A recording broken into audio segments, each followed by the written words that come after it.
Welcome back to another episode of Cooking at Home with Miss K. As you can see, today is a special holiday episode. Today, we are making Andes Mint cookies.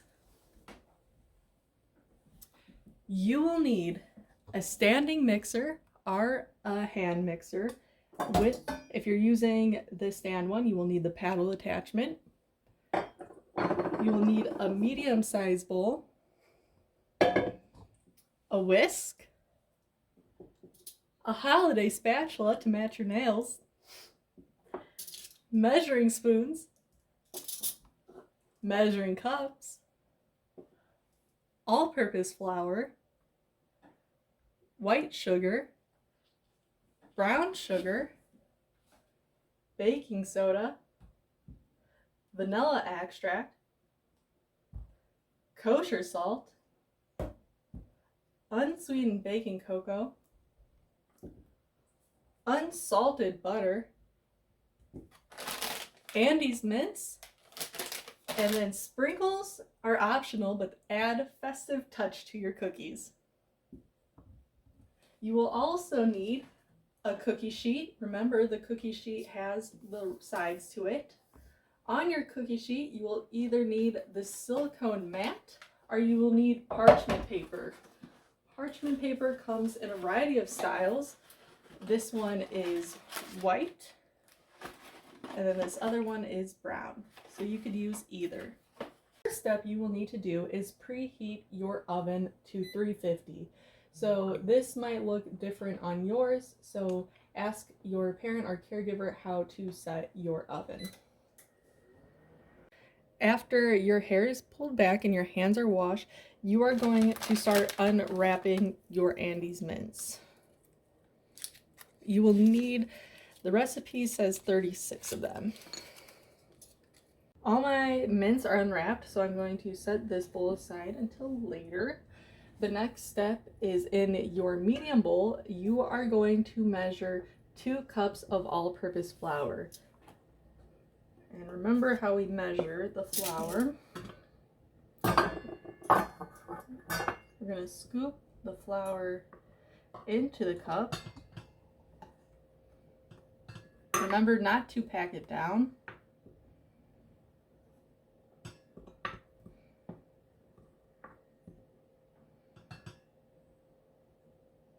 And then we are going to take our knife, and with the flat side, we are going to level it off. And then you do that one more time, and then put it in the medium size bowl. After you are done with measuring the flour, you are going to measure 2/3 cup of the cocoa powder.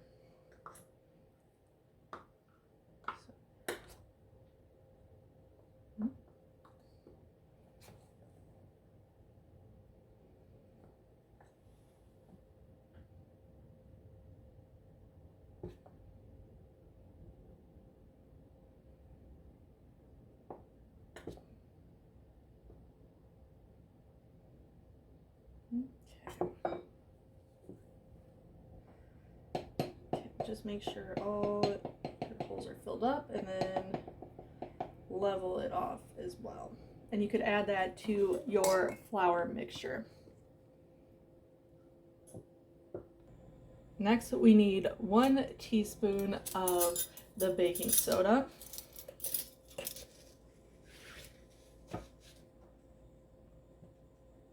And then also level this out with the back of your knife. Level it off.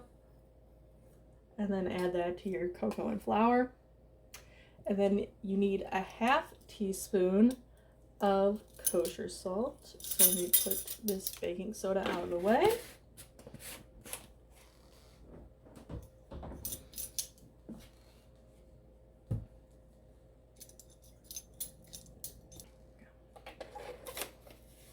And the way this is designed, that it levels it off when you come out. And then add that to that. Get your salt out of the way, and then with your whisk, you are just going to make sure this is all whisked evenly around.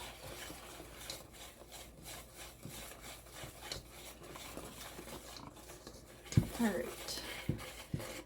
See that it's all together now, so we are going to set this aside. It is now time to use our mixer, so I'm going to attach the paddle and lock it in place. And then the first thing we are going to put into our bowl is our butter. Now we need 2/3 cup of room temperature butter. And if you remember, the whole stick is 1/2 or 2/4. So we need 1 whole stick and then 1/2 of another stick. So we are going to cut 4 tablespoons from this one. We are going to add the 1/2, and we are going to add the whole. But I'm going to cut this one in half as well, just to help it mix a little bit better.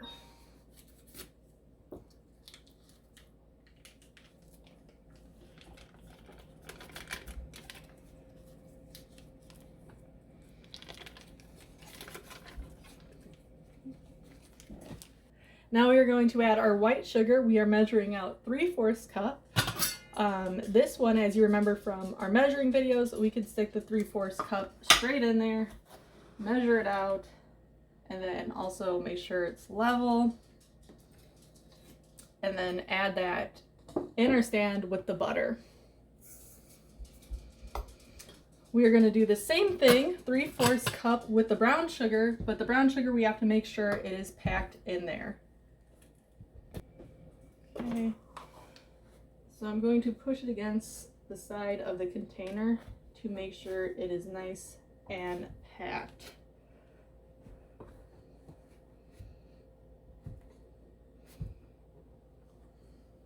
You could use the knife to pack it down a little bit more and then level it off. Remember, if we pack this correctly, it should come out in one shape, which, as you can see, mine did. We will now beat this mixture on medium-high for about 2 minutes until it is all light and creamy.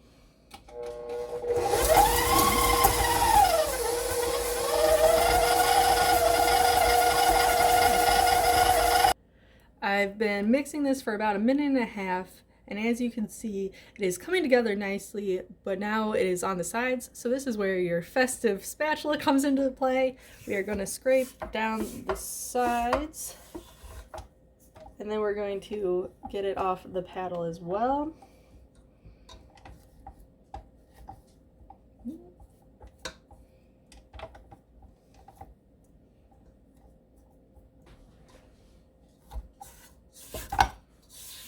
We're just going to mix it for a little bit longer.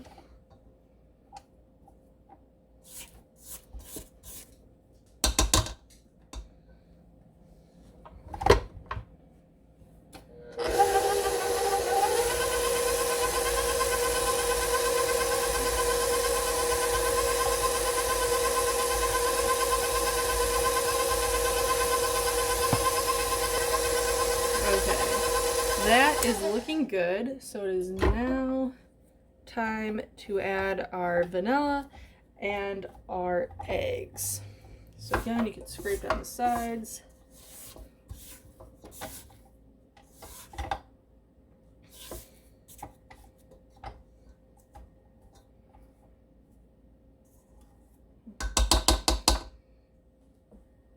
For our vanilla, we are measuring 2 teaspoons.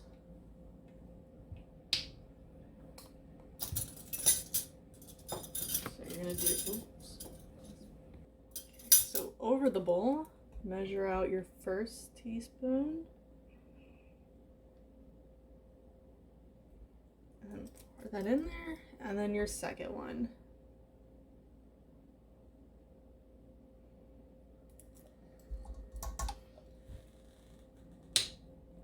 All right, so now we're going to add our 2 eggs. If you're worried about getting shells, if you're not an experienced cracker, I would suggest doing this in a separate bowl first. But you are going to tap your egg on the side and then break it open in there. Making sure not to get any shells in your dough. Second one.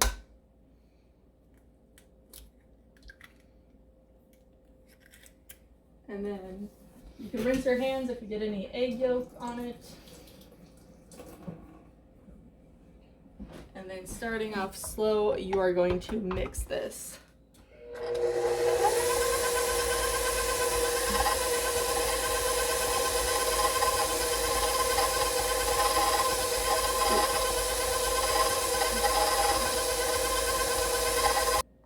My mixture has crawled up the side again, so just to make sure that everything is mixed evenly, I'm going to scrape down the sides and then I'm going to mix it for a little bit longer.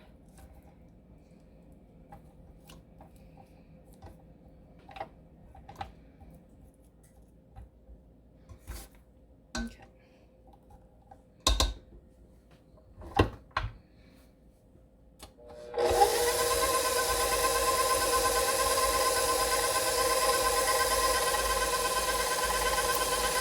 That looks just about right. So now what you are going to do is you're going to bring back your dry ingredients, so the flour, cocoa powder, and salt, and you are going to add just a little bit to your wet ingredients.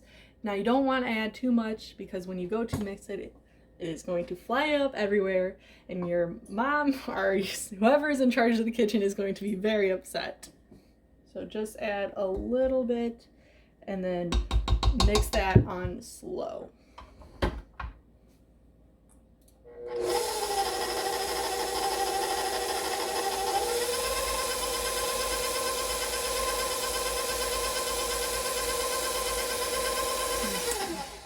You are also going to need to scrape down the sides pretty often with this one as well, just so again everything is mixed in evenly. So now you're going to add a little bit more and you're going to keep continuing this process until all of your dried ingredients have been added.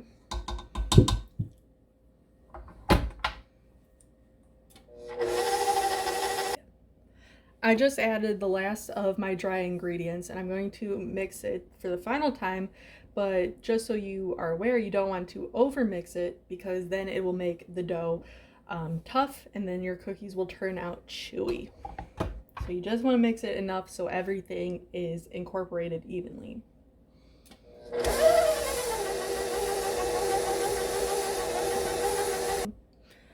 So I just finished mixing it. You could see the dough is starting to form, but you could still see that there is some powder on the sides. This is what I'm talking about. You don't want to over mix it. I'm going to take it off of the stand mixer and I'm going to just use my spatula to scrape the sides and make it all mixed in. Our dough is all mixed and now we are ready to put it on our cookie sheet. So there's two ways to do it. The first is if you have a cookie scoop. You're just going to grab a little bit, flatten it out, and then put it on. Again, I'm using silicone, but you could use parchment paper. So either your silicone mat or your parchment paper. And you can see the silicones have circles where you should put it. If you're using parchment paper, they should be about 2 inches apart from each other. So do one more.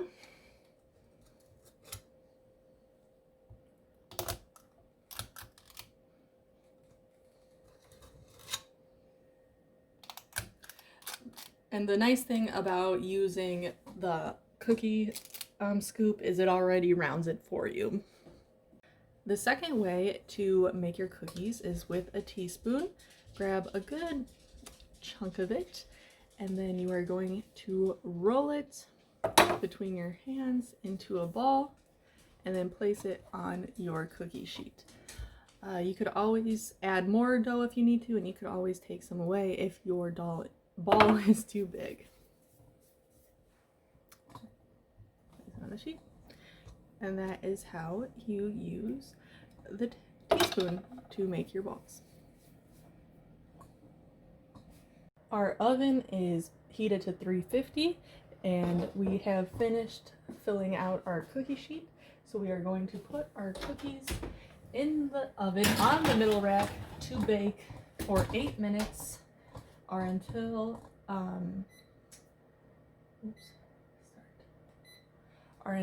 until the edges are done but the middle is still soft.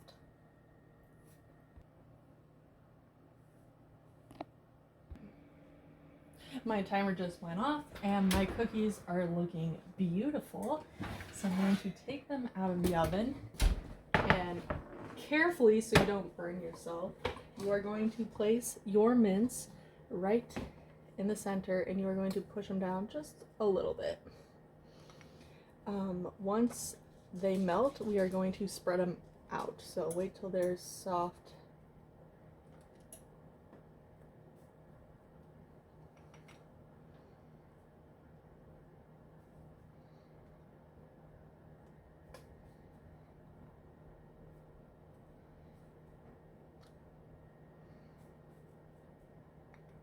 The mint will act like a frosting to the cookie.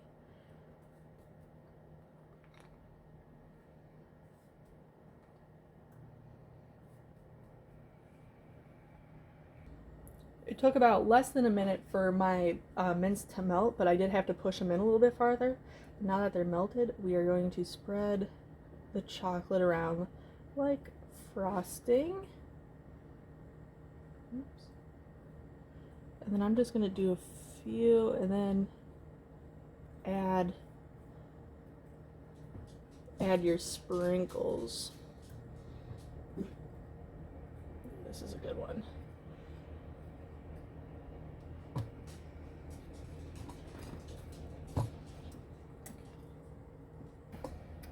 I have this 6-pack holiday sprinkles. You could use whatever you have on hand. I like these little red, white, and green balls, so that's what I'm going to do. And I'm just going to sprinkle them on our melted chocolate just to give them a little festive color. And again, these are optional, so if you don't have them or if you don't really like sprinkles, you don't have to add them.